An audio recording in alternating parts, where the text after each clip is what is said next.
On a mysterious island, a woman wakes up alone with no memory of how she got there or what her name is. She can't tell where she is, and there's a shell in her hand. Nobody answers when she screams for help, so she decides to blow the shell to see what happens. At that moment a second woman shows up. She doesn't remember her name either, and her object is a knife. Things get tense between them and Shell Lady takes the knife from her, only to be interrupted by a guy that tells them there are more people like them all over the shore wearing the same clothes. Soon everyone comes together and they move some tree trunks to sit on while sharing a coconut. Nobody remembers what happened, and each person woke up with a different item. At that moment they notice that their identical clothes have labels with their names on them. Shell Lady is Chase, Knife Lady is KC, and the guy that found them is Cooper. After everyone learns their names, Chase announces she'll go looking for clues, so Brody and Donovan go with her. The trio retrieves all the items that appeared with them, but then Donovan decides to go back to the others. Meanwhile the group is starting a fire and carving a word help in the sand. While sunbathing, Taylor finds a book buried in the sand called The Mysterious Island, but she dismisses it. Donovan arrives and convinces everyone to forget their troubles by swimming. At first they have lots of fun, but soon they panic when they see sharks approaching. Everyone rushes back to the shore, but unfortunately Donovan doesn't swim fast enough and soon a shark bites him before taking him away. Moments later, Chase and Brody find a beautiful waterfall, and Brody asks Chase not to tell the others. Then they share a kiss, but when Brody asks for more, Chase turns him down.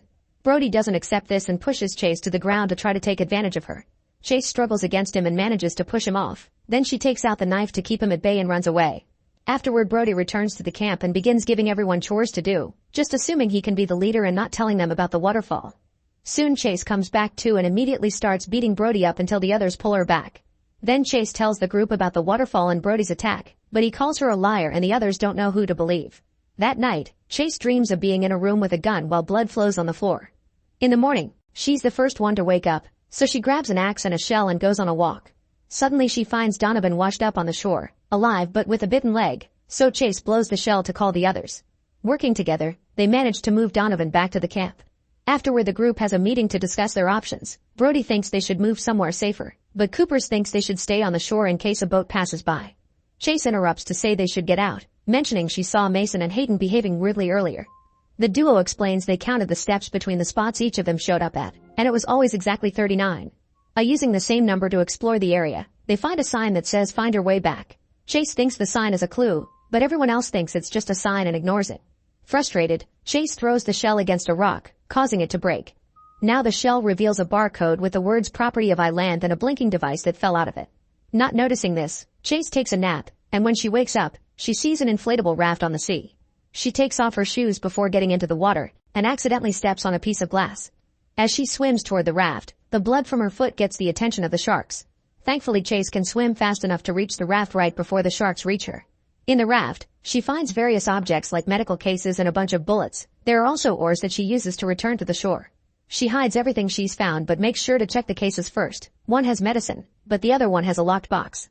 Afterward Chase speaks to Cooper in private and after he swears to keep the secret, she shows him some of the things she's found, like stamps and a packet of gum that has 39 on it. Meanwhile Brody and Casey go looking for food and end up kissing in the woods.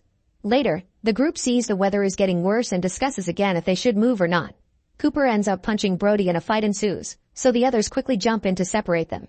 A frustrated Copper leaves and Brody violently takes the knife from Chase to keep everyone at bay. Now the whole group can see he truly is crazy and turns against him, so Brody drops the knife and goes away. To everyone's surprise, Casey grabs the knife and gives it back to Chase. At that moment a storm reaches the island, so Chase takes the group to hide in the raft while Brody and Cooper put up with the rain. In the raft, the group falls asleep, and Chase has another dream. She's in a room with blood on the floor and she shoots a woman sitting on a chair. She's suddenly woken up by Cooper calling out her name, so she reveals the location and invites him inside. Once the storm passes, Chase heads back to the sign and finds the device that fell from the shell. Realizing what it is, she begins running back to the old camp, only to come across Brody, who has built a spear. After telling him to go wake up the others, Chase digs out the case from the raft and uses the device to open the box, guessing the password is some combination of 3 and 9. Inside she finds a gun, so she loads it up with the bullets before rejoining the group. Later, KC is privately checking her scar when she's approached by Hayden, asking what happened between her and Brody in the woods. KC confirms they did the dirty and blames herself for it, but Hayden can tell Brody attacked her. Meanwhile Chase and Copper go on a hike to look for more clues. After lots of walking and climbing a cliff, they come across a large abandoned building hotel. They see beds and a fountain with running water, so they rush back to tell the others. Brody doesn't like the idea of having to climb a cliff and an argument ensues, during which he threatens Chase with the spear. The others tell him to cut it, so an offended Brody goes away. The rest of the group asks Chase to leave too, accusing her of being the one triggering the arguments. As clouds cover the island again, Chase goes to sleep in the raft and has the same dream of the dying lady. In the morning, the group drags Chase out of the raft and takes her to the beach, where Brody is dead with a knife in his body. The others accuse Chase of killing him and don't believe her when she says she didn't, so she starts beating them up to escape. Casey hits her extra hard with a stick and Chase faints, only to suddenly wake up on a chair inside a strange room. She can't move any part of her body, and soon a nurse shows up to give her an injection without answering her questions. Chase falls asleep and has visions of the lady from the dream and the sea from the island. When she wakes up, a doctor is checking on her. He promises she'll get answers soon and uses a device to allow her body to move again. It's explained that a magnetic force field was keeping her in place, which is required to keep the prison population under wraps. Chase doesn't understand what he means by prison, but the doctor goes away and leaves her in the locked room. Soon a bunch of armed guards arrive and take her to see Warden Wells, who casually mentions Chase as military training. Wells confirms this is a prison, and the island is just a simulation they put the prisoners through as part of an experiment to see how criminals would act if they were given a second chance. Chase is the first one to have ever woken up on her own, but she'll be sent back soon. Later the nurse comes with 2 guards to connect Chase back to the simulation. Unwilling to return, Chase fights the guards off, knocking out one of them and connecting the other one to the chair using the force field. Then she takes the nurse hostage, only to throw her at the upcoming guards so she can run away. An alarm rings in the building as Chase beats down a few more guards then climbs down a pillar to reach the outside. Unfortunately she's soon surrounded by guards and they quickly knock her out. Afterward Chase is taken to a cell where the door is a force field, and the magnetic force keeps her against the wall. Eventually Chase falls asleep and dreams of the lady in the chair again. When she wakes up, the wall finally releases her and the guards take her to see Wells, who has prepared a meeting with the scientists that created the simulation. They explain the point of the experiment is to test nature versus nurture. They delete everyone's memories to check if changing a person's circumstances would also change their morals. They have no idea how Chase managed to wake up, and they begin discussing whether they should send her back or not. Tired of this, Wells takes Chase outside for lunch. He greatly dislikes the scientists and the simulation, but he puts up with them so the government will send them money. He also confirms that if someone dies in the simulation, they die in the real world. When she asks about Brody, Wells tells her he was an awful person and his crimes were abuse and murder, so he's happy he's dead. Moments later, the scientists announce that they'll send Chase back to the island. She immediately protests and grabs her chair to fight, but the guards quickly capture her and take her away. Then Chase is tied up outside by the neck, so she slaps Wells and tries to move, but the noose keeps her in place and Wells announces a punishment. The guards come to attack her and at first Chase manages to defend herself, but there are too many of them and eventually she gets defeated. Afterward Chase is secretly visited by Dr. Wiss, one of the simulation scientists. She tells her to stay on her path and not to be Wells' puppet because she suspects he's tampering with the results of the tests. When she's about to say more, she's interrupted by the nurse and the guards, who take Chase away in a truck. During the trip, the guard punches her, so she fights him off and jumps out of the truck to escape. Chase sneaks around in the tall grass while avoiding the searching lights and eventually finds a building with a guard outside. She waits for the guy to leave with a scientist and gets inside, where she finds an advanced control center and has to knock out another guard. Then she steals a white coat and moves around with her head down until she discovers the disturbing main room. All the other criminals from the island are floating in tanks while wearing strange suits. Suddenly she's surrounded by Wells and his men, who hold her down as the nurse gives her an injection. An unconscious Chase is put back in her tank and reconnected to the simulation. In seconds, Chase wakes up on the beach again with her hands tied up while the group discusses what to do with her regarding Brody's murder. She remembers everything about the prison and tells the others, but no one believes her and they refuse to untie her. However, Chase's words cause Hayden to have a vision of her in a car with a guy, who she kisses before stabbing him multiple times. Then she crosses him off a kill list. Afterward, Chase tries running away so the group goes after her and tackles her to the ground. While they're struggling on the sand, they're suddenly interrupted by 2 new people called Bonnie and Clyde. The more Clyde speaks, the more he sounds like Wells, so Chase thinks the Warren sent them to manipulate them. When nobody listens to her warnings, she makes an observation. The duo doesn't seem bothered by the body on the beach. Now exposed, Bonnie and Clyde threaten everyone with their weapons and make them drop anything they can use to defend themselves. Then they ask about the boxes from the raft, revealing they know about the gun. While Clyde argues with Chase, he suddenly stabs Hayden in the stomach, explaining she was killed Brody for what he did to Casey. That's why she was arrested. She killed a bunch of abusers as some kind of vigilante. Clyde confirms the prison is real and they all signed waivers to agree to the rules, which include getting killed if they did any killing. He and Bonnie only appear when the rules must be enforced. They also reveal that the memory wipes have been reversed, so soon everyone's mind will be flooded with images. Then Clyde frees Chase and tells her to leave. She rushes to find the boxes she hid and retrieves the gun, which makes her have the vision of her shooting the lady, and she thinks it must have been her crime.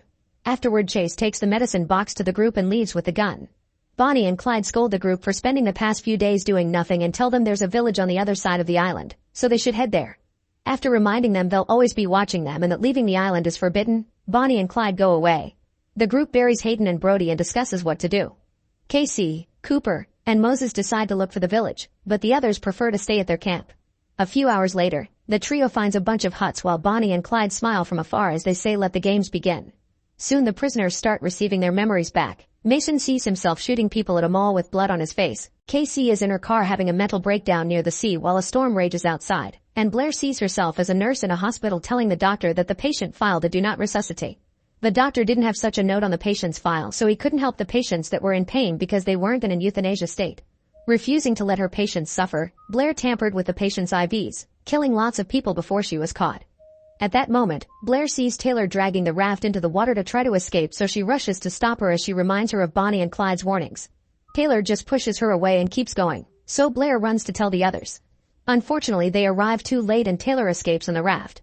At the same time, Moses is getting his memories back too. He used to be a rebel, and with the help of a friend, he put a bomb inside an empty building as an act of protest. However, they were wrong and the building did have people in it, which ended up dead. Moses and his friend were both arrested for murder. Casey also continues to see her memories. She was married to Rick and they had 2 kids together, but Rick was physically and verbally abusive towards her. Since Rick wouldn't get a job, Casey worked at a bar where she met Jordan, who she fell in love with. They started to see each other in secret very often, but one day Casey was disappointed to discover Jordan left town. Later she asked Rick for a divorce, mentioning the affair and letting him know that any man was better than him. Furious, Rick pushed her head into the sink, keeping her underwater for a few seconds before aggressively announcing she wouldn't see her sons again. This caused her to have a mental breakdown, during which she sedated her sons and put them in the back of the car before driving into the sea. The kids died, but she managed to get out, so she went home and self-deleted in front of Rick, who quickly saved her. On the beach, Casey has a breakdown as she remembers her dead sons and starts seeing hallucinations of her kids in the car, so Moses tries his best to comfort her and shares his own story. Then they agree that to survive, they'll have to find Chase.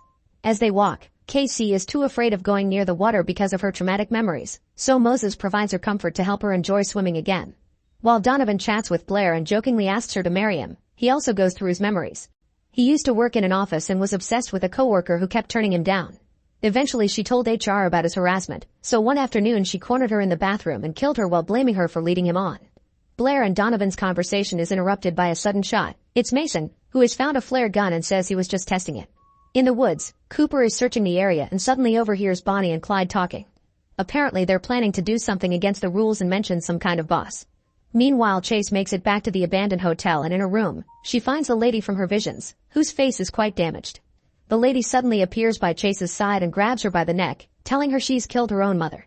As the lady laughs, Chase reminds herself this isn't real and her mother disappears.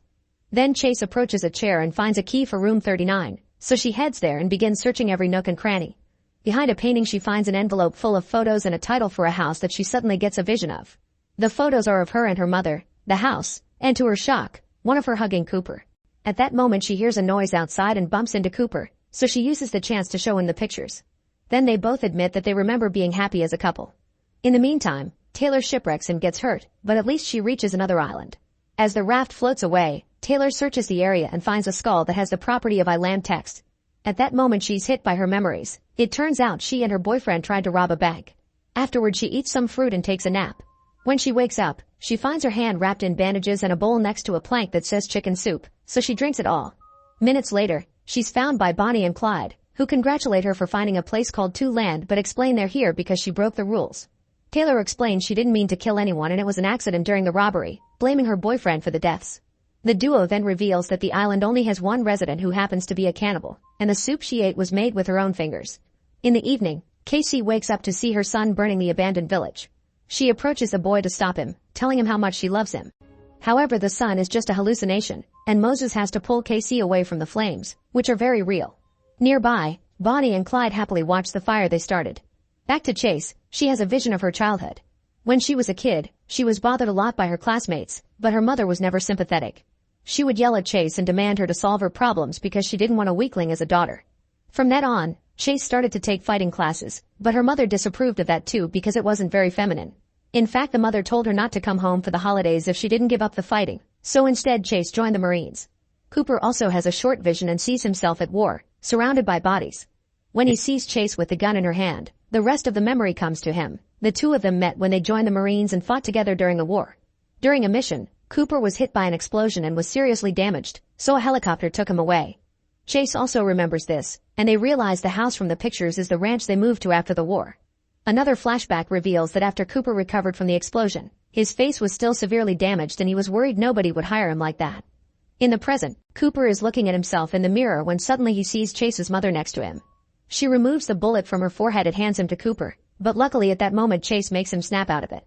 She explains that she also sees her mom and that she thinks she killed her even if she doesn't remember it, but Cooper says they were framed. At the beach, Mason gets his leg hurt after slipping on the rocks, so Blair takes care of the wound. Donovan sees this and gets jealous because Blair had taken care of his leg first and he had thought they had something. After Mason leaves, Donovan pretends he has something in his eyes to get Blair's attention and begins talking badly about Mason. Suddenly he tells Blair that he loves her, but Blair turns him down. Meanwhile, Mason has another flashback. After killing all those people at the mall, he could hear the police coming for him, so he took a gun and tried to self-delete. However, he couldn't do it and he got arrested. At that moment, Blair approaches him and asks him to never leave her alone with Donovan because he's dangerously obsessed. In the woods, Bonnie and Clyde see Casey and Moses bonding and decide to let them be because they'll probably attack each other soon. Clyde opens a screen on his arm to search for different victims, revealing he has access to all the cameras on the island as people in the control room do. This causes two technicians to notice something is wrong. Later, while Blair is away, Mason is taking off his shirt and Donovan uses the chance to choke him. Mason struggles against Donovan and they fall to the floor, but when Mason tries to grab something to defend himself, Donovan finishes killing him and hides him under some leaves at the same time by the sea. Blair suddenly remembers that she was married to a woman and rushes back to tell Donovan, only to see Mason's body on the ground. Disturbed, she falls to her knees and pretends to accept Donovan's feelings while secretly taking the flare gun from Mason. Then Blair pretends she's about to kiss Donovan to get close enough and shoot him at point-blank range, killing him instantly. Back to Casey and Moses, they arrive at the hotel and find Cooper and Chase. An argument ensues over secrets and information, so Cooper takes out a gun to shut them up, causing him to have a flashback. The farm they were renting belonged to Chase's mother, and she refused to extend the lease because they weren't making enough money. Cooper tried to plead for mercy, but the old lady began insulting him and Chase, which made Cooper angry. Chase's mother took out a gun to make him leave and Cooper tried to take it from her, so she hit him with a vase, and in the struggle the gun was accidentally shot, killing her. In the present, it's revealed that Cooper was so lost in the vision that he has fired the gun here too, killing Moses. While Casey hugs the body, Cooper tells Chase he killed her mother and made it look like a break-in. Chase gets very upset and is about to punch him, but suddenly Clyde shows up and stops her, saying he'll take it from here. Clyde starts fighting Cooper while Bonnie goes after Chase. All four of them are great fighters, so lots of hits are exchanged as they move all around the room and climb on the furniture. When Clyde is about to stab Cooper, Chase hits him first to stop him. Clyde retaliates with his machete, but Chase dodges it and the blade kills Bonnie instead. Then Chase stabs her with a spear, making her disappear from the simulation. Cooper attacks Clyde with an axe at the same time Chase turns the spear on him, but Clyde uses it to stab her before disappearing too. The spear also disappears, but Chase is still bleeding, so she leaves the building to die alone. When she finds the sea she passes out, only to wake up in the prison again. Dr. Wiss welcomes her and explains they brought her back right before dying because thanks to Cooper's confession, she's been exonerated of her crimes and she's off death row. She also says that Bonnie and Clyde were marshals who went rogue and were removed for interfering with the results of the game. While the doctors check on Chase's health, Wells tries to visit her, but Wiss stops him and implies he'll be investigated for his involvement in the marshals' misbehavior. Furious, Wells finds the nurse and convinces her to be on his side because otherwise she'll go down with him. When Chase is taken to see a psychiatrist, she learns that the names on the prisoners' shirt labels had been their surnames, and her actual first name is Gabriella. The doctor reveals that all the prisoners went into the simulation voluntarily because it would get them out of death row and they signed non-disclosure agreements. This was mandated by the government, saying the experiment should only be done on those truly irredeemable, which in Texas is a low bar. To this day, nobody has reached redemption in the game to win it. After a few more tests, Chase is taken to see Wells, who reveals all her mother's money went to a hospital so she has nothing to go back to. He also admits he did try to sabotage the program because the other prisoners are awful people who don't deserve a second chance or to get tax money wasted on them. Then he offers her a deal. If she doesn't tell the scientists about his plans, he'll take Cooper out of the simulation so she can have her revenge. Chase immediately accepts. Meanwhile, the scientists tell Bonnie and Clyde that they'll go to jail for their actions, but their sentence may be smaller if they were under someone's orders. However, the duo is too scared of Wells and doesn't mention his name. Afterward, Chase has to meet with the scientists one last time before she's released to tell them about her experience. They ask her about the gun she found because they didn't put it in the code, yet Chase doesn't mention Wells' name either. Then the scientists explain that 39 is the number of steps from the end of the cell block to the electric chair. Chase finds this very sadistic and points out there's no way all this money is being spent to rehabilitate criminals, so she suspects they have a secret profitable reason. Wells agrees and an argument ensues, but at that moment he gets a call from the governor, so the meeting must be paused. A guard takes Chase back to the lab while explaining she has to wait for her paperwork to leave. Suddenly Wells appears with the nurse, who captures Chase with the force field and is about to kill her with an injection. Luckily Wish shows up and orders the guards to stop him, but as Wells is escorted out, he tells Chase she still doesn't know everything. Later the scientists judge Wells, revealing he was the one to put the cannibal on the island too and that the nurse has betrayed him. An offended Wells starts screaming and again tells Chase that they're hiding something from her, so the guards take him away. Afterward Chase finally gets ready to leave and she's approached by Wiss, who finally confesses the last secret as she gives Chase an injection. Suddenly Chase's face changes, revealing she's actually quite old. She's been in prison for 25 years, but when the prisoners enter the simulation, their avatar appears at the age they committed the crime. The illusion is only in the prisoners' minds, everyone else has always seen her as an older woman. Chase realizes Cooper must be old too and demands to see him, but Wish says it's not possible because he's still on the island. As Chase finally leaves the prison, she sees the city outside and discovers how much the world has changed in almost 3 decades. Meanwhile, Wells appears on the island too and Casey and Cooper welcome him to one land. Make sure to subscribe and turn on notifications so you can watch more videos like this. Thanks for watching.